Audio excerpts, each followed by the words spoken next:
ایک حدیث یاد آیا اللہ کے رسول نے، آپ نے فرمایا کاش میری ماں ہوتی۔ کون کہتا ہے؟ کون فرما رہا ہے؟ آپ رسول اللہ صلی اللہ علیہ وسلم آپ فرماتے ہیں کاش میری ماں ہوتی، میں عشاء کی نماز ادا کرتا، میں عشاء کی نماز ادا کر رہا ہوتا، میں علم شریف پر ہوتا، یعنی علم شریف پڑھتے، الحمدللہ رب العالمین وہاں پہ وہ پڑھ رہے ہوتے، کاش مجھے میری ماں آواز دیتی تو میں نماز کاٹ کر ایک دم سے اپنی ماں کے پاس آ جاتا، میں کہتا میری امی بولو میرے لیے کیا حکم ہے۔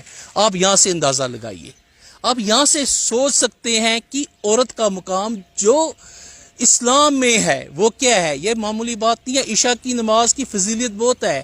یہی اللہ کے رسول اللہ صلی اللہ علیہ وسلم آپ نے فرمایا اگر ہے لوگوں آپ کو عشاء کی نماز کی قدر آ جائے بعد جماعت تو آپ اپنے آپ کو گھسیٹ گھسیٹ کر مسجدوں کی اور لے جا رہے ہو، اور دوسری طرف کیا کہتے ہیں؟ آپ فرماتے ہیں کہ عشاء کی نماز چل رہی ہو اور کاش میری ماں یعنی رسول اللہ صلی اللہ علیہ وسلم کی ماں آپ کو آواز دیتی اور فرماتے تھے، آپ نے فرمایا کہ میں نماز کاٹ کے اپنی ماں کی اور چلا جاتا اور کہتا میری امی میرے لیے کیا حکم ہے۔ تو اس سے زیادہ اب اور کہنے کی کیا ضرورت ہے؟ آپ دیکھیے لوگ سمجھدار ہیں، لوگ پڑھے لکھے ہیں، تو ہمیں ان چیزوں کا دھیان دیکھنا چاہیے، دھیان میں رہنا چاہیے ہم ان چیزوں کو کہ ہم کس طرح سے اپنے آپ کو ریپرزینٹ کر رہے ہیں یہاں پہ۔